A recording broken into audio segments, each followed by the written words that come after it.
Okay, so we've seen many times throughout the Bible where disciples were being tested by God.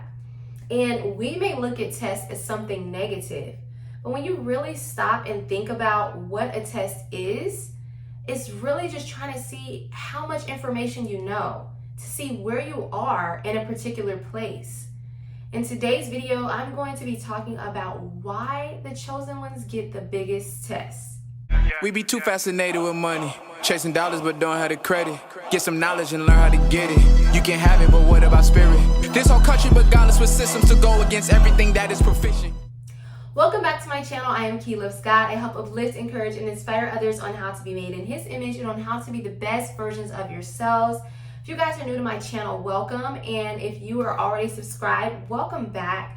You guys, we often look at tests as something bad. Testing does not always feel good, but we know that those of us who love God and who are called according to His purpose, that all things work together for our good. Doesn't always feel like it, and it can be kind of scary sometimes.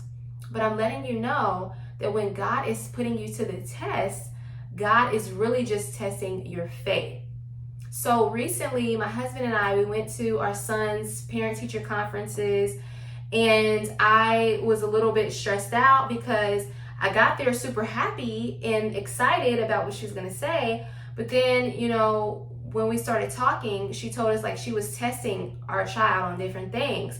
And what happened? I started to get anxious. But why? Because the word test brings up anxiety in people, because we're like, am I ready for this? Why are you testing me? Like, you feel like you're constantly like being put under scrutiny or under a fine magnifying glass, and it's just pointing out something wrong in you, or it may be highlighting things that you don't like. And that is what a lot of us think when we find out God is testing us, maybe through trials and tribulations.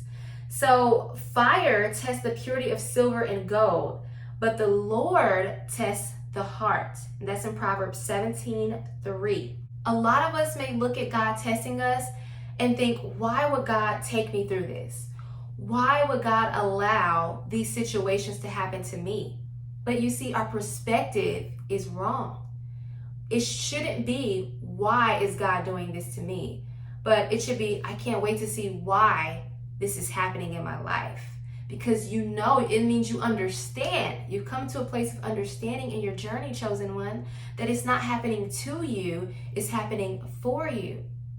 Since we have been called and set apart for holy and righteous living, and God set us apart to exalt Him and to uplift Him for His purpose and for His will on this earth, that means that we are not going to be like everybody else. Everybody's going to be tested at some point in time. It is a natural part of life. All humans are going to be tested at some point or another, but we get the biggest test because we are set apart. We are not like the rest of the world. God has a purpose for our life. So if He has a purpose for you, He's going to test you. He's going to see where you are in your spiritual journey. He's going to see what your heart is like. Is it in right standing? Does it have faith? Does it believe that He can do all things? Because if the answer is no, then it shows you where you need more work at. If you're going through these tests and you're going through a situation and you see that you're anxious, you realize, wow, I'm not really ready for what I've been asking for. Why am I feeling anxious about something that I've been praying to God for that I want? But when it looks like it's actually happening, why am I getting anxious about it? Why am I feeling worried? Why am I feeling fear? You should be having faith. You should be in a good place. You should be feeling like peace. So it's showing you where you need to work on yourself more. So then you have to get down to the reason why. Why am I afraid? Why am I so fearful? Why am I talking myself out of an opportunity? And then you get down to the bottom of that reason. You get down to the root of the problem. God is showing you where you have some more healing to do. He's showing you where some places in you might need to be burnt off before he can elevate you to a higher level. Maybe it's the people that you're around. Maybe it's the conversations that you're holding. Maybe it's the fact that you're still gossiping or slandering, or maybe you don't have a clean heart. We know God tells us to guard our heart because out of it flows the issues of life, right? Why would God tell us to guard our hearts? Because your heart literally is everything. That's where all of the problems come from. So in your walking and waking life, things that you don't like, circumstances that are not pleasing to you, they come from your heart. And so a lot of the things that you think may come from things that you hear. And if you're not hearing the word of God, you're not hearing the things of faith, you're not hearing positive things, and you're hearing negative things, you're going to start speaking those things because they take root in your mind, in your heart. And then you start speaking those things. So God is like, I can't take you to the next level until you get control over your mind. You get control over your mouth. You watch what you say. You guard your heart with all due diligence. Because once you do that, now I can be effectually at work inside of you. So in order for that to happen, God has to take you through a series of tests to make sure that you're ready for this. It's literally to make you a better person and to help you. So when you do come through tests, or when tests do come to you, that is why you're supposed to be looking at these things as an opportunity for perseverance. Because once you have perseverance, you're perfect and complete and lacking in nothing. James chapter 1 verse 3-4 said that the testing of our faith develops perseverance, which leads to maturity in our walk with God. And he goes on to say that the testing is a blessing because when the testing is over and we have stood the test, we will receive the crown of life, which God has promised to those who love him. So again, perseverance in testing results in spiritual maturity and completeness. Maybe you've been praying to God for spiritual maturity, and now God is like, okay, well, let's put you to the test, right? So the word test means to prove by trial. God is testing us to make sure that our faith in him is real. Jesus said in Mark chapter 7 verse 20 that what comes out of our mouth is what defiles us. Remember earlier I was speaking on the issues of the heart. Well, the issues in our life comes from the issues of our heart.